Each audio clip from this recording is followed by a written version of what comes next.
जय हिंद। इस वीडियो में हम समझेंगे कि भूकंप कब ज़्यादा खतरनाक हो जाता है और हम लोग किस भूकंपीय जोन में आते हैं। और भूकंपीय जोन अगर हम ज़्यादा खतरनाक जोन में आते हैं तो हमें अपने घर बनवाते समय क्या क्या सावधानियां बरतनी चाहिए और किस तरह से भूकंप का पूर्वानुमान लगाकर भूकंप से होने वाली क्षति से बचा जा सकता है। देखिए, जो भूकंप शुरुआत होती है वो ज़मीन के अंदर से होती है। भूकंप की शुरुआत ज़मीन के अंदर जिस स्थान से होती है उसे हम मूल मतलब होता है फोकस, जहाँ से वो स्टार्ट हो रहा है तो उसे हम भूकंप मूल या फोकस करते हैं। ये जमीन के अंदर होता है और सबसे पहले भूकंप जो जमीन पर जहां टकराता है उसे हम लोग ईपी सेंटर कहते हैं, हिंदी में कहते हैं अधिकेंद्र। तो ये अधिकेंद्र सरफेस पर पाया जाता है जबकि फोकस जमीन के अंदर रहता है। अब जैसे यहां देखिए, यहां से भूकंप उत्पन्न हो रहा है। ये भूकंप क्यों उत्पन्न होता है ये आगे समझाएंगे। तो ये हो गया इसका फोकस और ये ऊपर जमीन है, यहाँ छोटिया खड़ी है, ये छोटुआ खड़ा है, ये सब मिलने आया था सब, तब तक भूकंप आ गया और दोनों के बीच में जाके टकराया भूकंप। तो ये जगह हो गया ईपी सेंटर अधिकेंद्र। यही पर सबसे ज्यादा नुकसान होगा। इसके जैसे जैसे इस एरिया से दूर जाते जाएंगे नुकसान थोड़ा सा घटते जाएगा। अब नेपाल में आया था जो भूकंप, उसका ईपी सेंटर नेपाल में था और यूपी बिहार उससे सटे थे, सर इंडिया का, नॉर्थ इंडिया का ऊपर एरिया, उसको भी हिला दिया लेकिन नेपाल को तो तबाह ही कर दिया। तो कहेगा सबसे ज्यादा क्षति कहाँ होती है, तो ठीक ईपी सेंटर के पास। ईपी सेंटर से सर्किल में दूर जाते जाएंगे तो उसकी इंटेंसिटी, तीव्रता घट जाती है। अब जो भूकंप इतना हिला क्यों देता है, तो भूकंप की जो ऊर्जा होती है उस ऊर्जा को हम प्रत्यास्थ ऊर्जा कहते हैं। ये प्रत्यास्थ ऊर्जा जो होती है यही पृथ्वी को हिला देती है और ये तरंग के रूप में निकलती है, वेव के रूप में। इसमें 3 तरह के तरंग निकलते हैं। पी सबसे पहले पहुंचेगा इसलिए प्राइमरी नाम दे दिया गया, एस सेकेंडरी, सेकंड में पहुंचा और लास्ट में पहुंचा एल तरंग, इसे लव तरंग कहते हैं क्योंकि इसकी खोज एचडी लव ने किया था। तो भूकंप से निकलने वाले कुल 3 तरंग होते हैं। अब इसमें कई चीजें आपको समझना पड़ेगा, किसका आयाम ज्यादा, किसकी फ्रीक्वेंसी ज्यादा, किसका तरंगदैर्घ्य ज्यादा, किसकी स्पीड ज्यादा, किसका घनत्व, मतलब हर चीज को समझिए आप। देखिए, प्राइमरी वेव का जो स्पीड होता है वो 6 किलोमीटर पर सेकेंड होता है, 1 सेकेंड में 6 किलोमीटर चली जाती है। और जो सेकेंडरी यानी द्वितीयक तरंगे होती है उसकी स्पीड 3.5 किलोमीटर पर सेकेंड होती है और जो लव तरंगे होती हैं, एल तरंग, उसकी जो स्पीड होती है वो 1.5 किलोमीटर होती है। अब नुकसान सबसे ज्यादा इसी से होता है जिसका स्पीड कम होता है और सबसे कम नुकसान प्राइमरी से होता है क्योंकि स्पीड ज्यादा होती है। क्षति इससे सबसे कम होता है, इससे क्षति सबसे ज्यादा होता है। ये तो बीच वाला है तो बीच में रहेगा। अब आपके मन में आएगा इससे सबसे तेज है तो सबसे ज्यादा क्षति करना चाहिए। इसको नॉर्मल भाषा में समझिए। आप जब किसी से दिल लगाते हैं तो अगर मान लीजिए किसी से आप दिल लगाने गए और बहुत हाई स्पीड में दिल लग गया, एक के बार मुलाकात हुआ, तुरंत फोन नंबर मिल गया, 1-2 दिन बात हुआ, बहुत अच्छा, तब तक आप देखें कि ले भाई साहब 2 बजे रतिया कि उसका मोबाइल बिजी आ रहा है, तो आपको एगो क्षति होगा ना, बहुत तकलीफ होगा। लेकिन इससे आपको ज़्यादा तकलीफ नहीं होगा, कहेंगे 2 दिन तो हुआ था मिलते हुए, जाओ जाओ, तो इससे ज़्यादा तकलीफ नहीं होगा। लेकिन अगर उसके आने की स्पीड, जिससे दिल लगा रहे हैं, उसकी स्पीड थोड़ी कम रहेगी, धीरे धीरे आएगा। मान के चलिए कि एक थोड़ा सा पीछा किए, घर कहाँ है, भाई क्या करता है, ये क्या करता है, 2-3 महीना का समय लग गया, अब बड़ी मुश्किल से नंबर मिला और 2-3 महीना बात हो गया, तब जाके पता चला ससुरा दूसरे से फसल है, तो इसके तुलना में इसमें क्षति ज़्यादा लगेगी क्योंकि आपने ज़्यादा वक्त दिया है, थोड़ा धीरे धीरे स्पीड से आप आगे बढ़े थे तो तकलीफ थोड़ा ज़्यादा होगा दिल टूटने पर। अब बात करते हैं लव। 90 से पता है लव, इसकी स्पीड सबसे कम है। अब कल्पना कीजिए कि आप मैट्रिक साथ है पढ़े थे, देखते थे इधर से उधर, बात नहीं कर पाते थे, फिर इंटर भी साथ पढ़े थे, इंटर पास हो गए तो दोनों लोग तैयारी करने निकले लोग कि हम लोग तैयारी किया जाएगा। 2-3 साल का लंबा मेहनत हुआ तब जाके आप दोनों लोग में बात बनी, बहुत धीमी स्पीड से आगे बढ़े लोग और उसके बाद 1-2-3 साल ऐसे आप लोग में दोस्ती आगे बढ़ी और तब तक पता चला किसी दूसरे के मोटरसाइकिल पे आप घूमते देख लिए, तब जो मारेगा क्षति ना, भयानक क्षति होगा, एकदम लाइफ खराब कर देता है। यही सब गाना सुनता है, सब जग सुना सुना लागे, अरे बकलवा सब। सबसे भयानक क्षति एल तरंग से होती है, इसीलिए इसका नाम रखा गया लव। हालांकि इसकी वैज्ञानिक का नाम था लव, एचडी लव। अब समझ में आ गया ना, तो जितनी धीरे स्पीड आएगा उतने ज़्यादा क्षति होगा। तो वही अच्छा है जो पहले लात खा गया और उसको ज़्यादा तकलीफ नहीं होगा। और जिनको एल तरंग मारता है ना, बेचारा सुसाइड कर लेता है, बकलोल होता है सब। अरे कौन कहता है पहले प्यार को भुलाया नहीं जा सकता, बस दूसरी वाली मस्त होनी चाहिए। इस सब में ज़्यादा चक्कर में नहीं पड़ना चाहिए, ये सब सेकेंडरी चीज़ है लाइफ के। तो आप स्पीड समझ गए, जितना ज़्यादा स्पीड रहेगा, आओ सनम जाओ सनम, कोई तकलीफ नहीं, धीरे धीरे आएगा तो जाएगा तो ज़्यादा तकलीफ हो जाएगा। अब समझते हैं कि ये कौन कहाँ जा सकता है। ये ठोस, द्रव और गैस तीनों में जा सकता है। देखिए, ये गैस में तो जाएगा, मान ली हवा में भूकंप की तरंग घूम रही है तो हवा में हिला दो भाई, हवा से, उससे क्या इफेक्ट पड़ने वाला है। तो मेन जो देखा जाता है वो ठोस और द्रव को देखा जाता है। तो ये तीनों तीनों में जा सकती है, जबकि आप सेकेंडरी यानी गौण तरंगों की बात करेंगे, द्वितीयक तरंगों की, ये ठोस में जा सकता है लेकिन द्रव में नहीं जाएगा। अब ये क्वेश्चन पूछ दिया था कि ये जो तरंग है क्या यह पृथ्वी के मेंटल भाग में जा सकती है, कोर में जा सकता है? तो कोर तो द्रव अवस्था में, पृथ्वी का बीच वाला भाग कोर द्रव अवस्था में, तो उसमें तो ये जा ही नहीं सकता है। जैसे यहाँ देखिए ये मेंटल से भूकंप उत्पन्न हुआ तो इसकी तरंगे इधर भी तो जाएंगी, इधर भी जाएंगी, इधर भी जाएंगी, नीचे भी तो आएंगी ना, ऐसे भूकंप इधर भी तो जाएगा तरंग, ऐसा थोड़ी है कि केवल ऊपर ही आएगा। तो जो पी तरंगे होती हैं वो इस कोर को होकर पार कर सकती है क्योंकि वो द्रव में भी जा सकती है, लेकिन एस तरंगे पृथ्वी का जो सेंटर वाला भाग है उसको पार नहीं कर सकती है। जब तरंग उत्पन्न होती है ना तो इस जैसे यहाँ पे इसका फोकस है तो ये वाले एपी सेंटर पे ज्यादा तगड़ा मारेगा और इधर गया तो यहाँ जाते जाते तो इसकी पावर खत्म हो जाता है। तो ये वाला जो होता है, ये देखिए आप ऐसा नहीं है कि सोचिएगा कि भूकंप उत्पन्न हुआ तो केवल इस डायरेक्शन में जाता है, वो दोनों डायरेक्शन में जा सकते हैं। तो ये वाला द्रव में ना जाने की वजह से कोर में नहीं जा पाता है। और जबकि एल तरंग जो होता है ये पृथ्वी का जो बाहरी परत है ना, धरातल जिसमें हम लोग चलते हैं, ये मेन धरातल पे ही जाता है, इसलिए इसे धरातलीय तरंग के नाम से भी जानते हैं। ये सबसे ज्यादा क्षति पहुंचाता है क्योंकि नीचे तो कोई रहता नहीं, जो धरातल पे रहेगा उसी पे ये ज्यादा क्षति पहुंचाता है। एक और समझिए कि ये लॉन्गिट्यूडनल होता है। लॉन्गिट्यूडनल को कहते हैं अनुदैर्घ्य। अनुदैर्घ्य मतलब होता है सीधा एकदम निकल जाना, सीधे निकल जाएगा तो अनुदैर्घ्य होता है। यानी जो ध्वनि तरंगे होती है वो अनुदैर्घ्य होती है। हालांकि फिजिक्स में पढ़ाएंगे कि ध्वनि तरंगे 3 कंडीशन में अनुदैर्घ्य होती है, 2 कंडीशन में अनुप्रस्थ होती है, इसलिए इसको ध्वनि को दोनों में रखा जाता है। तो ये जो तरंगे होती है ना पी, ये अनुदैर्घ्य होती है, सीधे निकल जाती हैं और ये ध्वनि के समानता रखती है, ऐसे सीधे निकल जाती है। लेकिन अगर एस तरंग की बात करिएगा तो एस तरंग ट्रांसवर्स होती है यानी अनुप्रस्थ, इस तरह चलती है। जैसे आदमी कैसे पैर उठा उठा चलता है, तो उठा उठा के चलिएगा तो उसे कहते हैं अनुप्रस्थ। अब आदमी का मान लीजिए चप्पल का फीता टूट गया तो इसे घसटाते हुए चलता है, ऐसे ऐसे ऐसे, तब वो हो गया अनुदैर्घ्य। यानी ऐसे चलेंगे तो अनुदैर्घ्य। और जैसे ट्रेन चलती है अनुदैर्घ्य, उठ उठ के चलती है ऐसे, और घोड़ा दौड़ता है अनुप्रस्थ, ऐसे ऐसे, तो उठ उठ के ऐसे चलेगा तो अनुप्रस्थ, ये अनुप्रस्थ होता है। प्रकाश भी जो होती है वो अनुप्रस्थ तरंगों की तरह चलती है, ये फिजिक्स में आपको समझाएंगे। अब ये जो होती है ना, ये अनुप्रस्थ के समान ही समानता रखती है एल तरंगे, लेकिन ये ज्यादा घातक हो जाती हैं सब। यहाँ आप इमेज में देखिए कि ये सीधे निकल गई तो ये पी वेव्स है।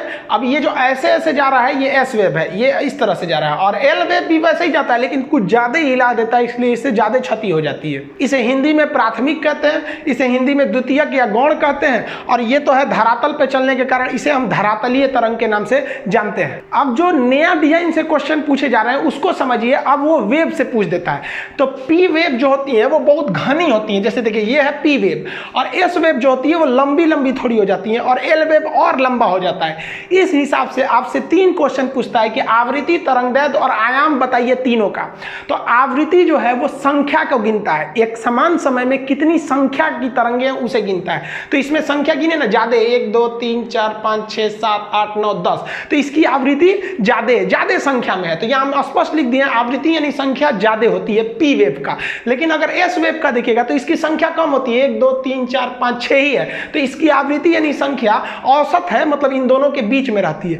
जबकि अगर एल वेव जो ज्यादा क्षति पहुंचा रही थी उसकी संख्या ही कम मिलेगी, 1 2 3 और लगभग 4 मिलेगा, तो इसकी जो आवृत्ति यानी संख्या ये सबसे कम होती है।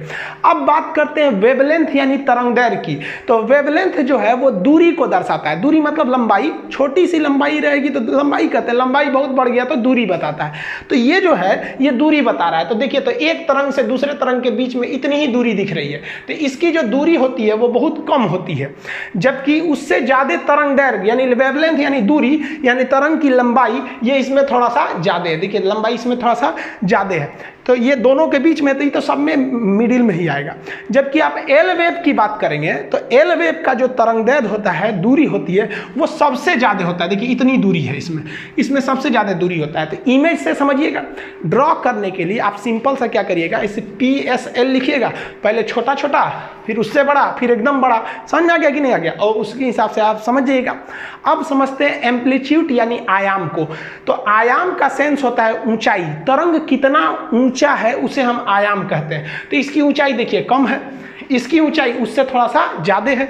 जबकि अगर एल वेव की ऊंचाई देखिएगा तो इसकी ऊंचाई ज्यादा होती है, इसी वजह से ये ज्यादा खतरनाक होता है। आयाम ज्यादा होने की वजह से ज्यादा हिला देता है। अब जैसे मान लीजिए कोई व्यक्ति है, तो उसको मान लीजिए आप धीरे धीरे इसे तमाचा मारिएगा, छोटा छोटा आयाम से, अरे अरे अरे इसे मारिएगा, कोई दिक्कत नहीं है। और तनी सा आयाम बढ़ा कर इसे मारिए, बहुत तेज लगेगा। एल तरंग की तरह आयाम बढ़ी है, इतना हचाक दे मार दीजिए ऐसे मुड़िए टूट जाएगा उसका। तो एल वेव क्यों खतरनाक होती है ये आप एकदम अच्छा से समझ गए। एक तो ये हचाक से बहुत लंबा लंबा वेव मारती है और उससे बहुत धीमे गति से आती है, एकदम अच्छा से झकझोर के बिल्डिंग को जाता है। और ये वाला आता है बिल्डिंग में जो हिला के चल जाता है, ये तो पूरा बढ़िया से अस्थिर हिलाता है ऐसे जुड़ा गिर। तो अभी के जो एग्जाम्स है उसमें ये सब क्वेश्चन से ज्यादा पूछ रहा है, आप पुरानका रट के जाइएगा तो फिर फेल होके आएंगे। भूकंप के कारण देखिए, भूकंप का पहला कारण जो होता है नवीन वलित पर्वत। वलित पर्वत जो मुड़ के ऐसे बना है, फोल्डेड माउंटेन है। हालांकि ये कोई खास कारण नहीं है, ये मेन कारण है प्लेट टेक्टोनिक का। अब जो सबसे महत्वपूर्ण कारण होता है प्लेट, विनाशीय प्लेट का किनारा। हैरी हैस ने प्लेट टेक्टोनिक का सिद्धांत दिया था, वो नेक्स्ट चैप्टर में हम आपको समझाएंगे।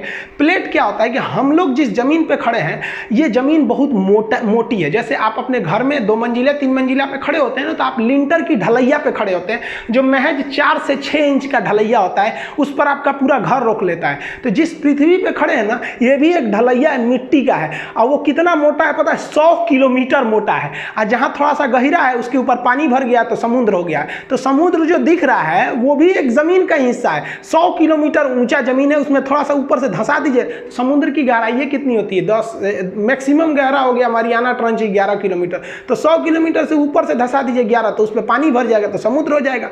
और नहीं तो उसके नीचे तो पूरा मिट्टी है ही है, तो लिथोस्फीयर का निर्माण कर देते हैं। तो हम लोग जिस पर खड़े हैं वो भी प्लेट है जिसकी मोटाई 100 किलोमीटर है, और ये प्लेट दूसरे प्लेट से जैसे टकराएंगे ना तब आपका वहां आ जाएगा भूकंप। हम ये प्लेट को आपको प्रैक्टिकली एग्जांपल देकर समझाएंगे कैसे टकराते हैं सब 3D में। तो यहाँ मान लीजिए ये ब्लैक वाला एक प्लेट है, ये दूसरा प्लेट है, ये दोनों इधर आके टकराएंगे तो इसी किनारे पे ना भूकंप की संभावना ज्यादा रहेगी। तो जहां टकराने वाले किनारे रहते हैं उस किनारा को कहते हैं विनाशीय कगार, यहां भूकंप ज्यादा आते हैं। अब इसमें 2 चीजें होती हैं, प्लेट अगर आपस में आके सटेंगे तो उसे कहते हैं अभिसरण, ये ज्यादा डेंजर होता है। और प्लेट अगर दूर हटेंगे तो इसे कहते हैं अवसरण। अवसरण में जैसे जैसे प्लेट हटेगा ना तो पृथ्वी के अंदर का ज्वालामुखी का मैग्मा धड़धड़ा के बाहर आ जाएगा। तो जब दूर हटता है तो उससे ज्वालामुखी आते हैं, वो भूकंप के लिए नॉर्मल माना जाता है। जबकि ज्यादा खतरनाक होता है प्लेटों का अभिसरण खतरनाक होता है, जहां प्लेट टकराएंगे वहां भूकंप ज्यादा आएगा। अब इसी का सिद्धांत दिया था रीड महोदय ने। रीड ने दिया था प्रत्यास्थ प्रचलन सिद्धांत। इन्होंने कहा था कि जब एक प्लेट दूसरे प्लेट से टकराती है या दूर हटती है तो इसकी एक क्षमता होती है, कितना भी खींच दीजिएगा इसे दूर हटाने के लिए तो टूटेगा नहीं, लेकिन एक मैक्सिमम क्षमता के बाद ये टूट जाएगा, तब भूकंप आएंगे। या आपस में सटाइएगा तो ये मुड़ेंगे नहीं, इनके अंदर एक इलास्टिसिटी होती है, लेकिन उससे ज्यादा ढकेल दीजिएगा तो ये मुड़ जाते हैं, जिससे कि भूकंप आ जाते हैं। तो ये रीड का सिद्धांत कई बार पूछा है कि रीड का सिद्धांत किससे संबंधित है, तो आप इतिहास भूगोल में चल जाता है, तो ये भूकंप से संबंधित है। अब मान लीजिए कि जहां 2 प्लेट आपस में टकरा रहे हैं और उसी के ऊपर आप बिल्डिंग बना दीजिए तो मानव जनित कारण हो जाएंगे, भाई वहां बनाने की क्या जरूरत है। अब मान लीजिए अंटार्कटिका में भूकंप आएगा तो हमको क्या मतलब है भाई साहब वहां भूकंप आए चाहे नहीं है। भूकंप तभी खतरनाक होता है जब उसका मानव पर प्रभाव पड़े। मानव पर प्रभाव नहीं पड़ेगा कोई दिक्कत नहीं है, तो मानव तो जानबूझ के भूकंप का कारण बन रहा है कि जो प्लेट टेक्टोनिक संवेदनशील विनाशी एरिया वहीं पे आप जाके बांध बना दीजिए, सड़क बना दीजिए तो टूटबे करेगा। भूकंप जो है उनकी 5 पेटियां हैं। पेटी का मतलब बेल्ट है कि यहां तो भूकंप एकदम भयानक आना ही आना है, जिसमें सबसे महत्वपूर्ण पेटी है प्रशांत महासागरीय पेटी। आपको बताएं कि जो प्लेट है 100 किलोमीटर, अगर ऊपर से 10 किलोमीटर धंस गया तो वहां महासागर बन जाएगा। तो आप महासागर को ये मत सोचिएगा कि प्लेट नहीं है, नीचे तो उसके भी जमीन है। तो ये महासागरीय पेटी, यहाँ पर 60 से लगभग 63% भूकंप यहीं आते हैं, सबसे ज्यादा भूकंप। और इस भूकंप का कारण क्या है, अभिसरण है। पहले इसको आप मैपिंग द्वारा समझिए तब आप समझ पाएंगे। यहाँ पर आप देखिए कि प्रशांत महासागर 2 जगह है, एक ये भी प्रशांत महासागर है और ये भी प्रशांत महासागर है। एक्चुअली ये 2 जगह नहीं है, पृथ्वी गोल है। अब मान के चलिए कि कोई चीज मेरे नाखून के पास है, इसको खोलेंगे तो आधा इधर चला गया आधा इधर चला गया। वही अगर यहाँ देखिएगा तो प्रशांत महासागर एक ही जगह यहाँ बना दिए। तो जो प्रशांत महासागर का प्लेट है वो इस साइड से आप देखिएगा कि उत्तरी और दक्षिणी अमेरिका से टकराता है, तो यहाँ पर भूकंप की संभावना ज्यादा बढ़ जाती है। तो प्रशांत महासागर एक साइड में तो अमेरिका से अभिसरण यानी टकरा रहा है, और वही इस साइड में देखेंगे तो वो एशिया वाले प्लेट से टकरा रहा है, जिस वजह से यहाँ भूकंप बहुत ज़्यादा आने लगते हैं सब, और ज्वालामुखी भी आने लगती है। ऐसे टकरा के हट जाएंगे, मान लीजिए अगर टकरा के टूट गया तो ज्वालामुखी भी आएगा, भूकंप भी आएगा। इस वजह से अगर आप इसको एक दोनों मैप को आपस में जोड़ेंगे तो प्रशांत महासागर इस तरह से हो जाता है। तो ये गोल एरिया लगभग डिसाइड कर देता है, तो जिसे भूगोल की भाषा में रिंग ऑफ फायर कहते हैं, अग्नि वलय, क्योंकि भूकंप ज्वालामुखी आते रहता है तो आग धधकते रहता है, तो इसलिए इसे अग्नि वलय कहते हैं। आपसे कहेगा कि प्रशांत महासागर का जो अग्नि वलय है वो किस लिए है, तो याद रखिएगा वो ज्वालामुखी और भूकंप दोनों के लिए है। ये सबसे बड़ा भूकंपीय क्षेत्र आता है प्रशांत महासागरीय पेटी। ये अभिसरण होता है किस में, तो प्रशांत महासागर का एक ओर एशिया से और प्रशांत महासागर का दूसरी ओर अमेरिका से अभिसरण होता है, जिसे हम रिंग ऑफ फायर या अग्नि वलय कहते हैं। ये भूकंप और ज्वालामुखी दोनों के लिए है। समुद्र में भूकंप आता है तो सुनामी आ जाती है, सुनामी आपको अलग से बताएंगे। भूकंप की जो दूसरी पेटी होती है जिसमें हम लोग आते हैं उसे कहते हैं मध्य महाद्वीपीय पेटी। ये दुनिया के महत्वपूर्ण महाद्वीपों के बीचों बीच से निकल जाती है, इसलिए इसे मिड कॉन्टिनेंटल बेल्ट कहते हैं, मध्य महाद्वीपीय पेटी।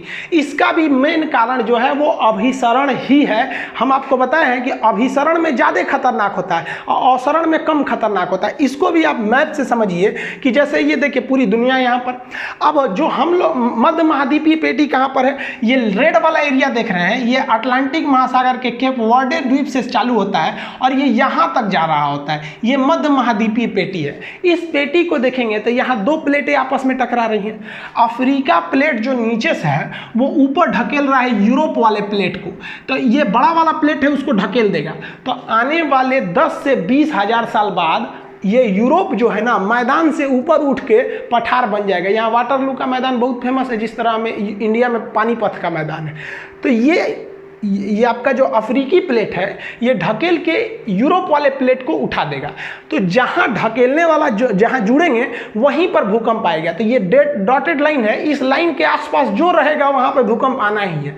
अब यूरोप का इधर वाला एरिया आएंगे तो ये एशिया और यूरोप लगभग आपस में मिलते रहते हैं, इसलिए इसका टेक्निकल नाम है यूरोप और एशिया यानी यूरेशिया।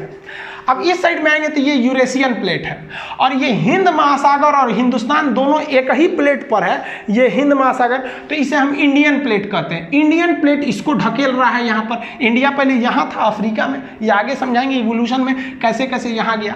अब ये इसको ढकेल रहा है, तो ये दोनों जहाँ मिलेंगे वहाँ पर भी भूकंप आएगा। तो ये नेपाल के पास मिल जाते हैं और ये हमेशा उसको ढकेल रहा है। तो इसीलिए हिमालय पहाड़ की ऊंचाई बढ़ रही है। हम लोग जब छोटे थे तो पढ़े थे कि 8,848 मीटर ऊंचा है माउंट एवरेस्ट। आप लोग पढ़ रहे हैं 8,850 मीटर है। 10 साल रुकिए, इसी को आप पढ़िएगा 8,852 मीटर है। रीजन क्या है कि इंडियन प्लेट लगातार ऊपर ढकेल रहा है, हर साल ये ऊंचा हो जाता है, 5 सेंटीमीटर ऊपर भाग जाता है, जिस वजह से यहाँ टकराते हैं और ये एरिया पूरी तरह से संवेदनशील हो जाता है। और चूंकि जहाँ टकराएंगे वहाँ पहाड़ बनने की संभावना ज़्यादा रहती है। आप यहाँ पे देखेंगे तो यहाँ पे आपको मिलेगा आपका पहाड़, आल्पस पर्वत से लेके इधर निकलेंगे तो यहाँ काकेशस पर्वत है, हिंदुकुश पर्वत है, हिमालय, आराकामियोमा। तो ये पहाड़ी कारण जो होते हैं वो भी भूकंप के कारण बनते हैं। लेकिन आपको पता है कि मेन कारण पहाड़ नहीं है, मेन कारण अभिसरण हो जाता है। तो हिंदुस्तान का जो भूकंपीय क्षेत्र है वो क्या है, वो महाद्वीपों के बीचों बीच से आ रहा है, इसलिए इसे कहते हैं मध्य महाद्वीपीय पेटी, जो मुख्य रूप से नेपाल यानी हिमालय से होकर गुजरता है और आगे जाके प्रशांत पेटी में जाकर मिल जाता है। तो यहाँ ध्यान से समझिए, तो हम लोग का जो पेटी है वो तो मध्य महाद्वीपीय पेटी हो गया। ये अभिसरण का कारण है। किससे अभिसरण हो रहा है, तो अफ्रीका ढकेल रहा है यूरोप को बना देगा एक दिन पठार, और एक और इंडियन प्लेट ढकेल रहा है यूरेशियन प्लेट को, इसलिए माउंट एवरेस्ट की ऊंचाई बढ़ रही है। ये दोनों जहां मिलते हैं वहीं पे बन गया है हिमालय पर्वत। ये समझ में आ गया। अब जो तीसरी भूकंप की पेटी है उसे हम कहते हैं मध्य अटलांटिक पेटी। ये अटलांटिक महासागर के बीच में है, ये ज़्यादा खतरनाक नहीं है, ये अवसरण बंद करती है। कैसे, देखिए ध्यान से। ये अटलांटिक महासागर है, एस के आकार का है। इसमें क्या है कि इधर का प्लेट इधर जा रहा है और इधर का प्लेट इस साइड जा रहा है। तो ये अभिसरण नहीं हो रहा है जो खतरनाक होगा, बल्कि ये अवसरण हो रहा है। तो तो प्लेट जब दूर जाएंगे तो पृथ्वी के अंदर का जो मैग्मा है वो बाहर धधक के निकलेगा ज्वालामुखी से, तो मैग्मा इसमें बाहर निकल जाता है और ठंडा होकर वो एक चट्टान बना लेगा और ये लगातार फैल रहा है इसलिए लगातार मैग्मा निकलेगा और इसके अंदर एक बड़ा सा चट्टान बन गया है। समुद्र के अंदर डूबे हुए चट्टान या पहाड़ को हम रिज या कटक कहते हैं। तो इसके कारण क्या हो गया, यहाँ ज्वालामुखी आते हैं और वही ज्वालामुखी का मैग्मा ठंडा होकर एक कटक बना लिया है। तो ये दुनिया का सबसे लंबा कटक कहेगा तो मध्य अटलांटिक कटक है, क्योंकि अटलांटिक महासागर के बीचों बीच में है ये मध्य अटलांटिक कटक। तो ये मध्य अटलांटिक में अवसरण होता है जिससे क्या निकलते हैं, ज्वालामुखी, और इसी ज्वालामुखी के जमाव से कटक का निर्माण हो जाता है उस एरिया में। देखिए पृथ्वी पर अगर आप प्लेटों की बात करेंगे तो बड़े बड़े 7 प्लेट हैं जिसमें मुख्य रूप से महाद्वीप हैं, और छोटे छोटे प्लेटों की संख्या क्या करेंगे तो लगभग वो 20 है, लेकिन 20 फेमस नहीं है। उन 20 में से कुछ ऐसे भी छोटे प्लेट हैं जो ससुरे भूकंप ला देते हैं, तो उन्हें हम यहाँ लिखे हुए हैं। अब एक एक करके समझा देते हैं। हालांकि एप्लीकेशन पे तो इसका PDF वगैरह सब आज ही डाले हैं, अभी तो एप्लीकेशन आप लोग के लिए खुला नहीं है, वो जस्ट बताएंगे हम किस दिन खुलने वाला, अब 1 से 2 दिन में उसको खोल देंगे। तो इसको आप मैपिंग के हिसाब से समझिए। इन तीनों को पहले समझा देते हैं, फूका प्लेट, कोकोस प्लेट और नजका प्लेट, ये कहाँ पर है सब इसको ध्यान से समझिए। अमेरिका जो है, उत्तरी अमेरिका, तो अमेरिका के जस्ट इस साइड में, पश्चिम साइड में प्रशांत महासागर में, यहाँ पर एक है फोका प्लेट। तो ये फोका प्लेट अमेरिका में भूकंप ला देता है क्योंकि प्रशांत महासागर वाला आके इसको ढकेल देता है, तो यहाँ भूकंप आ जाते हैं। यहाँ पर मैक्सिको के जस्ट इधर में है कोकोस प्लेट। अब याद रखिएगा, यहाँ एक कोको द्वीप है, यहाँ एक कोकोस द्वीप है, ना ये कोको है ना ये कोकोस है, ये कोकोस है लेकिन ये कोकोस प्लेट है। ये कोकोस प्लेट कहां लाता है तो प्रशांत महासागर में मैक्सिको के तट पर भूकंप लाता है।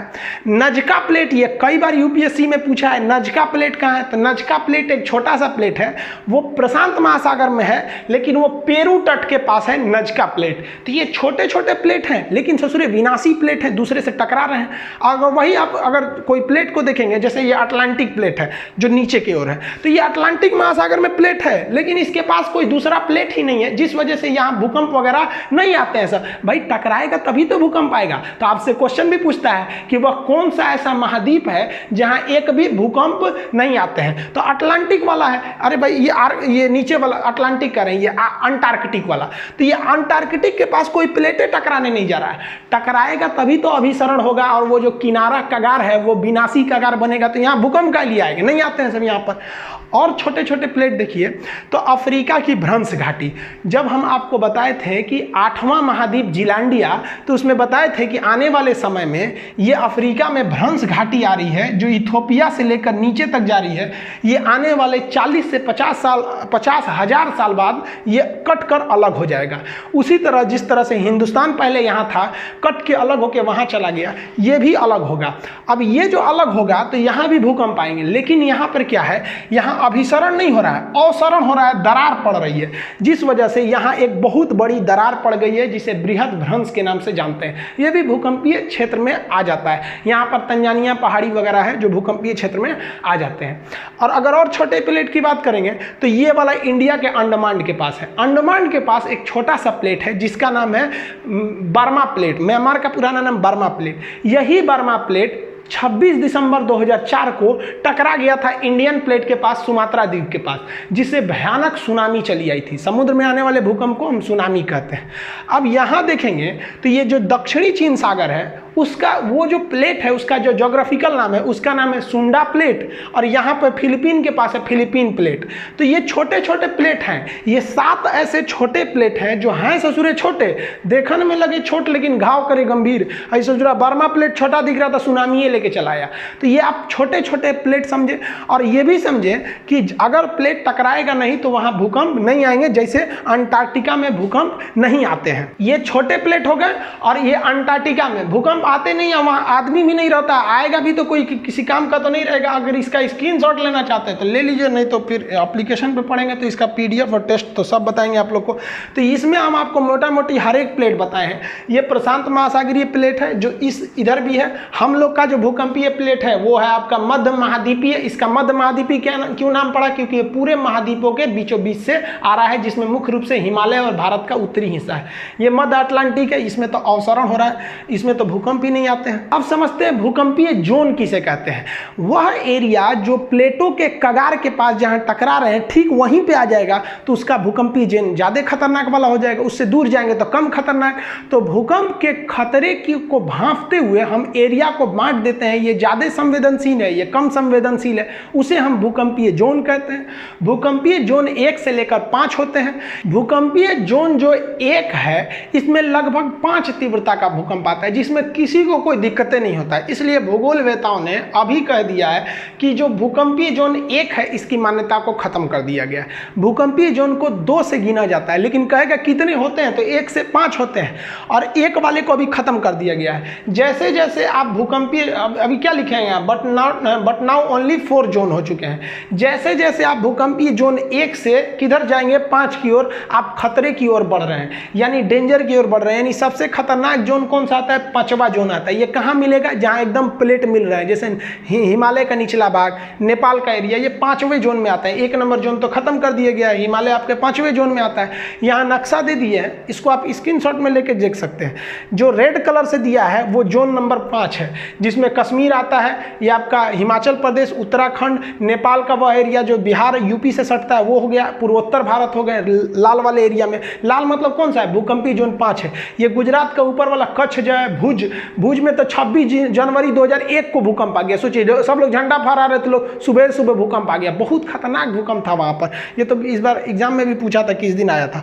बाकी अगर आप देखेंगे तो भूकंपीय जोन 2, जहाँ से अब तो मेन शुरुआत हो रही है, हम आपको पहले ही बोले कि 1 नंबर खत्म हो गया। आप इस नक्शा में भी देखिएगा तो भूकंपीय जोन 2, 3, 4, 5 को बनाया गया है। तो देखिए दक्षिण भारत में ये वाला एरिया कम है, 3 नंबर में आ जाता है येलो जोन। तो यहाँ से आप कलर के हिसाब से जोन डिसाइड कर सकते हैं कि आप किस जोन में आते हैं। अभी जो बताएं वो आपके पीसीएस लेवल या फिर आपके यूपीएससी लेवल में वहां से ज्यादा क्वेश्चन आते हैं। अब ग्रुप डी, खलासी, चपरासी, गैंगमैन, सफाई कर्मी, इस सब के एग्जाम में क्या पूछेगा, बच्चा वाला चीज कि भूकंप को किस मशीन से नापते हैं, तो सिस्मोमीटर से नापते हैं। ये मशीनमा का नाम है सिस्मोमीटर, ये नाप देता है वहां पर।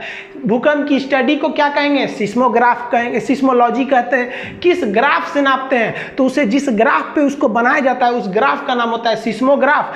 किस स्केल से नापते हैं, तो स्केल कई ठो है जिसमें रिक्टर स्केल फेमस होते हैं। पहले आप ग्राफ और स्केल में अंतर समझिए। यहां हमने ग्राफ बना दिया कि भैया ये भूकंप आया है, ग्राफ बना दिए। अब इस ग्राफ को नापिएगा कैसे, कि भाई किलो में नापिएगा कि लीटर में नापिएगा कि सेंटीमीटर में, कोनो ना कोनो एक स्केल रहना चाहिए ना। जैसे गेहूं को आप किलो में नापते हैं, पानी को लीटर में नापते हैं, तो चीजवा तो वही है, उसको नापने के लिए यूनिट चाहिए, कोई ना कोई स्केल चाहिए। तो इस ग्राफ को कहते हैं सिस्मोग्राफ। इस ग्राफ की ऊंचाई या खतरा को नापने वाले मीटर को कहते हैं हम लोग रिक्टर स्केल। तो ग्राफ अलग है, स्केल अलग है, मशीन अलग है, और इसका पूरा अध्ययन सिस्मोलॉजी कहलाता है। अब जो स्केल होते हैं सिस्मोग्राफ को नापने वाले स्केल, ये पहले एक फेरल स्केल था जिसे रॉसी स्केल भी कहते थे, ये सफल नहीं हुआ। मार्केली स्केल, ये तो एकदम गलत था, इसमें 1 से लेकर 12 तक अंक थे। ये प्रेक्षण और अनुभव पर आधारित था कि इस साल जो अगर 10 गो घर गिराया है तो मान लीजिए कि भूकंप की तीव्रता 6 है, और अगली बार मान लीजिए गिरा दिया 20 गो या 40 गिरा लिया तो उससे ज़्यादा है, मतलब ये अनुभव के आधार पर है। नहीं समझिए तो ये फालतू हो गया, इसको भी निकाल दिया गया। अभी जो पूरी दुनिया मानती है वो मानती है रिक्टर स्केल, जिसे हम लोग रीचर स्केल भी कहते हैं। इसमें 1 से लेकर 9 तक अंक रहता है। लेकिन ध्यान दीजिएगा, अगर आप कमीशन लेवल के एग्जाम में बैठे हैं तो उसमें पूछ देता है कि रिक्टर स्केल पर रेयरेस्ट भूकंप को किस अक्षर से दर्शाते हैं, तो वो 10 से दिखाते हैं। तो जनरली इसमें 1 से 9 तक अंक होते हैं आपके रिक्टर स्केल में। आप छोटे मोटे वनडे एग्जाम में देते हैं तो 1 से 9 में मारेंगे, लेकिन कह देगा एकदम रेयरेस्ट भूकंप को किस में दर्शाएगा, तो 10 में। इसकी एक खासियत क्या होती है रिक्टर स्केल की, कि हर अंक अपने से पिछले अंक से 10 गुना ज़्यादा पावरफुल होता है। यानी अगर आपसे कह रहा है कि रिक्टर स्केल पर कोई भूकंप आया है जिसकी तीव्रता है 6, और रिक्टर स्केल पे एक भूकंप आया जिसकी तीव्रता है 7, तो आपको अंक में भले दिखेगा कि 6 से 7 एक ही अंक है, लेकिन पावर देखेंगे तो 10 गुना ज़्यादा खतरनाक होता है। तो रिक्टर स्केल पर हर एक अंक अपने से पिछले अंक से 10 गुना ज़्यादा खतरा को लेकर रखता है। रिक्टर स्केल पर अगर 7 तीव्रता से कम का भूकंप है तो उससे कोई लॉस नहीं होगा, बस आपको हल्का हल्का हिला के चल जाएगा। लेकिन अगर 7 तीव्रता का भूकंप है तो जरूर क्षति पहुँचाएगा, और 7 से भयानक जितने ज़्यादा आप चले चले जाइए और भयानक आ जाएगा। फुकुशिमा में तो आ गया था 9 तीव्रता का भूकंप। नेपाल में जो आया था 8.1 था, जो लांबा जूम जिसका सेंटर था 2015 वाला का। तो ये आप समझ गए रिक्टर स्केल, ये सब बच्चा वाला चीज़ है। आगे समझिए, देखिए एक लाइन आप पढ़े होंगे आइसोसिस्मल लाइन। आइसोसिस्मल लाइन जो होता है उसे हम समान तीव्रता यानी समान छाती वाले एरिया को मिलाता है। जैसे मान लीजिए कि यहाँ भी आया 6 तीव्रता का भूकंप, यहाँ भी आया 6, यहाँ भी आया 6, यहाँ 6, लेकिन यहाँ आ गया 7। तो आइसोसिस्मल लाइन कैसे खींचेगा, इसे मिला दीजिए।